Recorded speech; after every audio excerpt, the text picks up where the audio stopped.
Welcome to Stories with Steve, a podcast on the Central Buna Podcast Network. Every Thursday in 5 minutes or less, we'll lift you up with stories of how God works behind the scenes in our lives. Romans 8:28 tells us that God works all things together for the good of those who are called according to his purpose. Now with an encouraging story, here's Steve. Well, Michael W. Smith wrote a song back in 1983 called Friends Are Friends Forever. And, it became a staple for a lot of goodbyes, kind of one of those bittersweet songs. Also, graduations, even funerals.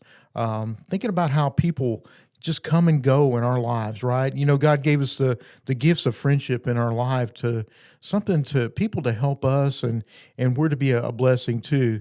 Something interesting about Facebook. There's good and bad things about Facebook, but one thing good is it can reconnect you with people that maybe you've lost touch with.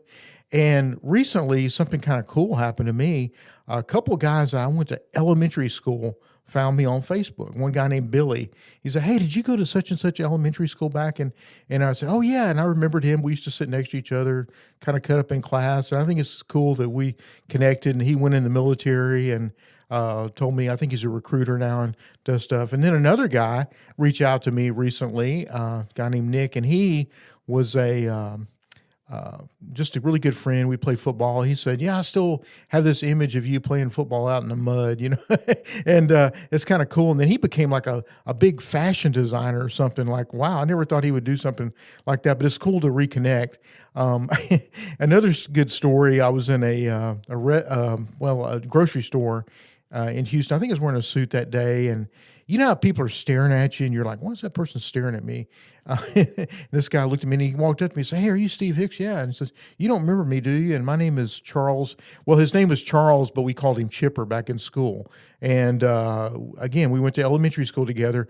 The ironic thing is we didn't really like each other back in elementary school, but he was like, "Hey, I'm so happy to see you." And I thought, that's kind of cool, how people do that. And throughout, junior high and high school, I had, some people that were my friends, but my best friend in college was a guy named Norman Parker. He was a good friend of mine. We were roommates. We were brothers. And, throughout the years, the miles and the distance have separated us and gone, but I still feel that, connection to him. And it's just beautiful how God does that. One thing about friendships is they can't be forced, right? I mean, they have to be natural. There has to be some kind of connection based on, commonality, trust, mutual interests. And just thinking about Jesus in John chapter 15, when he said, "I no longer call you servants, I call you friends." And then he said, "No greater love has a man than he lay down his life for his friends." And a lot of times we use that in context of law enforcement, firemen, even military, they lay down their lives. But just thinking about your friends, would you be willing to lay down your life for a friend? I don't know that I'm there yet. I did have a friend that gave his kidney, one of his own kidneys, to help out a friend that needed a kidney transplant. And I just think that's so amazing that people would do that. Now, that to me is real sacrificial love, and that's something I want to strive for in my life. So anyway, what's your thoughts on it? I'd love to know about it. Remember, you've got a story to tell.